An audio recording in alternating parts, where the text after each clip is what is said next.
It is so cold out. Just wanted to stop at the beginning of this video to say my apologies for how slow the videos have been recently. This is probably the coldest part of the year that we have been experiencing recently. Weather down in the teens, lows way lower than that, and this time of year seems to be always the coldest part of the year. No matter how hard I try to stay warm out here in my shop, it's still an open shop and it doesn't get very warm using little heaters like this one. The productivity has been slowed down a little bit. My apologies if the videos are a little bit slow because of that, and also I've just been waiting on parts for Project Sally and just tons of annoying stuff that I've been working on, but you guys will be seeing that very soon. It'll be a Project Sally video at the beginning of this week, but more on that later in the video. Today I gotta take you guys along for a little update on the latest with the daily. We found some interesting stuff that I'm a little bit concerned about, but we'll hopefully get it all figured out soon, and hopefully it's not as horrible as it looks. So without further ado, guys, let's go ahead and get into this video.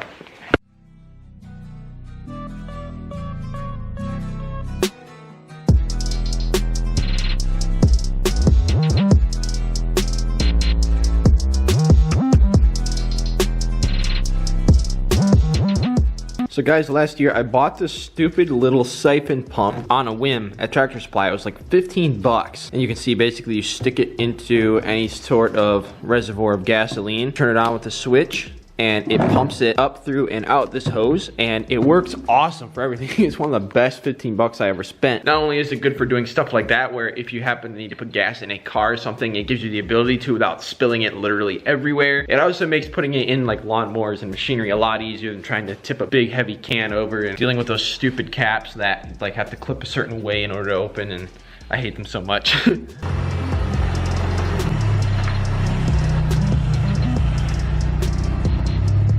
So I went ahead and picked up some new plugs for the daily. I got to thinking about it, and this is something that I've probably been needing to replace for quite a while. It's probably been like a year now, actually, since we replaced the fuel pump on this car for a couple different reasons, and one of them was the plugs had a lot of like white buildup on them, which led me to think that the car was running a bit on the lean side. Sure enough, when we did pull the pump out, we found a decent amount of this crap in the pump stock from over the years. I also thought it was the reason for my fuel gauge not working, but that ended up being a ground issue, so I never since then replaced the plugs. I just kind of forgot about it, and in the NA cars you don't worry about the plugs as much as you do in a boosted application. But I got to thinking that could be a little reason why I feel like I've been having a little bit of performance issue with this car more recently, and before I parked it to go ahead and replace our heater core, I don't know, I almost felt like it could be misfiring a little bit. I wasn't getting any codes for misfire or anything like that, but just felt like something was up. But since I had to remove this upper intake manifold plenum thing, get to the plugs anyways, we can kind of take a look and see what we see for oil down in here.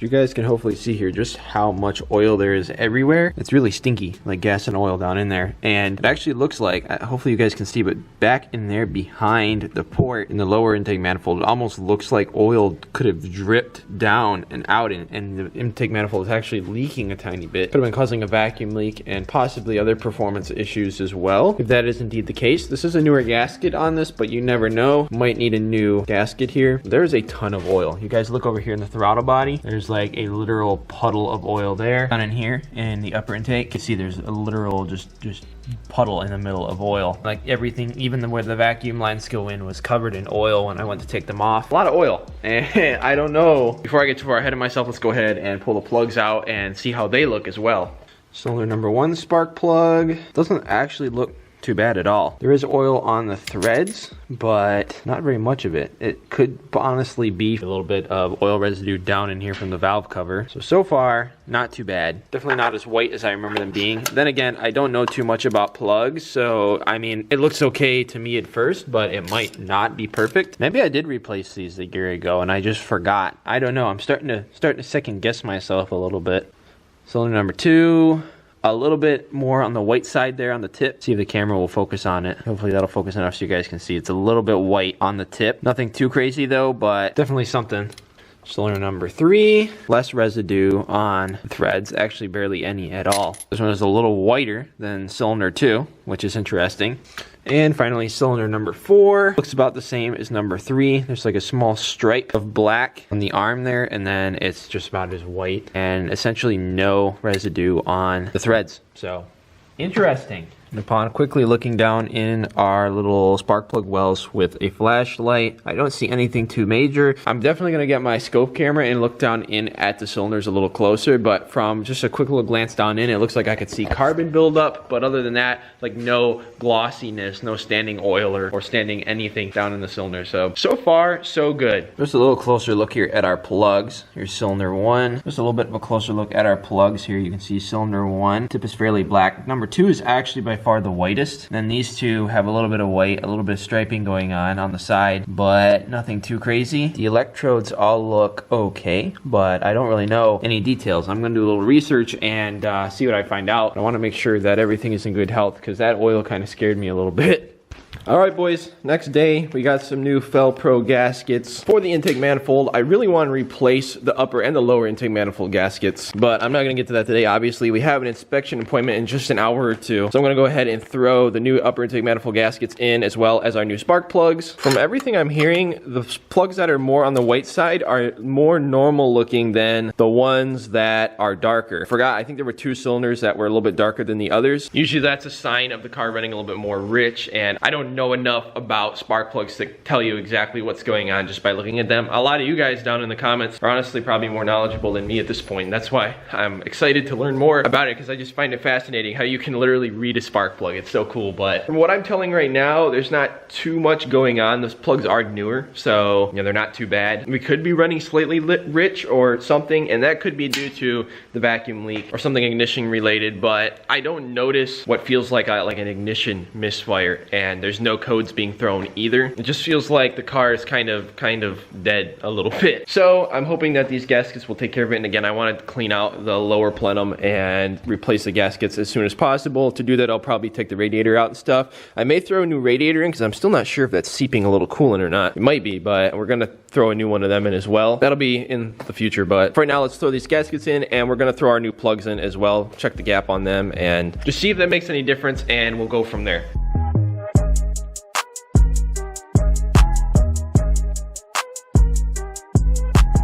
All right, we're put back together. I went ahead and checked the gap on all the plugs and gapped them to 0.44, I think. That's what the NKGs that come for these are normally gapped at, and the actual gaps on the new ones were pretty inconsistent actually, so went ahead and kind of got them as close as I could. The old plugs I checked, and they were a little bit tighter than that, and they were a little bit inconsistent, but they weren't bad at all. So let's just start this thing up because we got to get out of here and take this thing and get inspected. I'm running out of time.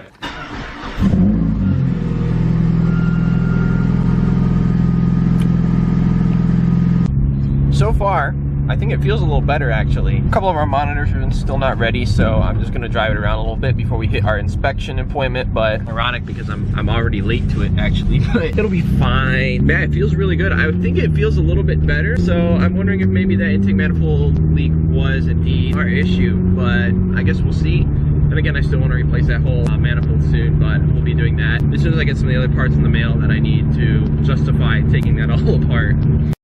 2,000 years later. All right, guys, it has been a few days since the last clips that you saw, but I am back with some more updates on this car, and it's some interesting updates. Since we took it in for inspection and we got our 10-day extension.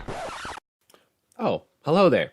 Jimmy from the future speaking. I'm in the process of editing this video as we speak, and I just realized I thought I filmed the clip after I took the car to get inspected, but apparently I didn't, and I never mentioned it in any clip, which I don't know why. I just forgot. But basically what happened is I took the car to get inspected, and our one catalyst monitor, I think it was not ready, which is really, really annoying. Chryslers are known for the monitors resetting really quickly, and I thought I drove the car more than enough to get at least the catalyst monitor set, and the evap one takes a little bit, but we don't have to have that ready anyways. But apparently not. A good friend of mine down the road that is now doing my inspections for me just gave me a 10-day, and he said just come back whenever, it don't matter. Kind of a pain, but if you hear me mention a 10-day extension, now you know what I'm talking about. So anyways, back to the video.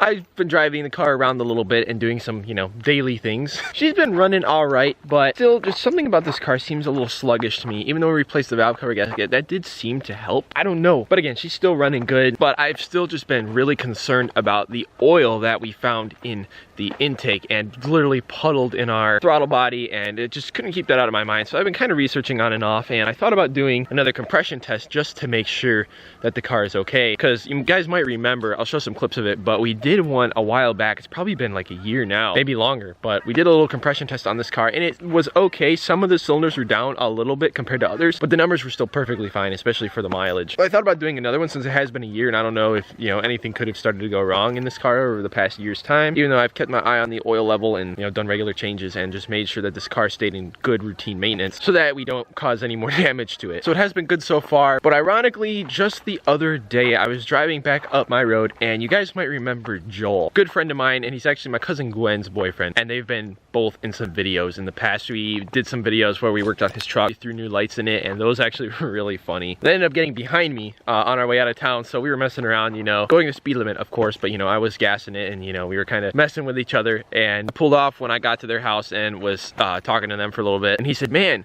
your car smelled funny." So I'm like, "That's not good. What did it smell like?" And he said, "Oil." And he starts laughing and I'm like, "Oh, that's awesome." Literally, as he was saying that, I look over and my check engine light is flashing and I started to freak out a little bit. I was like, "Dude, my check engine light's flashing ironically. I hope I didn't just blow my car up." So I started driving home right then and there because I was literally a mile away from home. The check engine light went back off and I was wondering if that would happen because a flashing engine light that turns itself back off usually means that you got a pending code. So sure enough, when I got home, I checked and we had a pending code for a cylinder 2, I believe, misfire. But it started to make me think more and more, like, what if that's the cylinder? I couldn't remember which cylinder is which. I'll know by the time that I'm editing this video, but like the compression numbers, and I was starting to wonder if that was the issue. But I started doing more and more research, and it seems like a very popular issue is the little PCV valve on the valve cover is very well known for having issues getting stuck open, or the springs inside of it actually falling out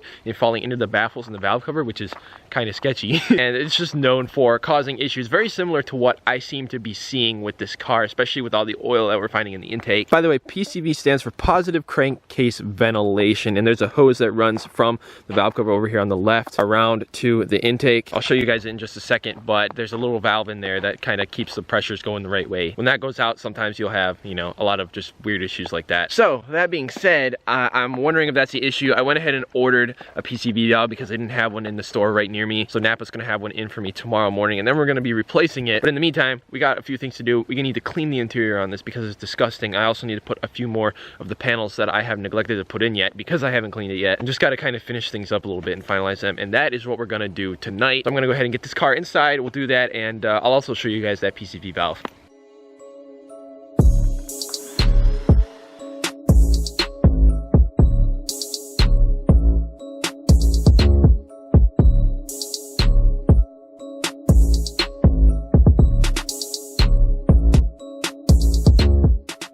Guys, it is so cold out tonight, but I went ahead and got the interior pieces pretty much all in except one of the clips was broken. So I gotta glue it or do something and fix it later, but I'm not really worried about that. The main thing is I wanted to at least get this out of the car so that I could take a look at it and see if it is indeed the problem. And strike what I said before, on the first generation cruisers, the PCV valve is over here on the left. At least on my GT it is. It's on the left side of the valve cover, but on this car, it's over here on the right side. This is it right here. And actually the hose, it looked like was cracked here somewhere. I can't find it now. I'm probably gonna run a whole new hose that goes around to our intake. But this is a bit of a curveball. I expected it to be the other kind, so I guess we'll see what we find when we pull it out. But just gotta yank this hose off here real quick. Looks like this pair of channel lock pliers might just work on it. There we go, out she comes. Ooh, that is some nasty looking crud on the end of it. That is disgusting. I don't know if you guys can see that, but it might have just been from outside the valve cover and just got on it when I pulled it out. But looking down in the hole, obviously you can't see it on camera, but when I look down in there with my own eyes, I can kind of see the little valve is still in there and it seems to be intact. But when I shake it, I hear rattling and something's loose in there. I'm gonna see if our new one does that. I went ahead and got a nice Napa Eklund brand one. There we go, there's our new one. And it does actually sound like there is like something loose in there, because normally what will happen is part of these will actually go missing. Oftentimes the way these fail, I think I mentioned it before, but the inner parts will fall out and get stuck in the baffles of the valve cover, which is really sketchy. But it doesn't seem like that happened here.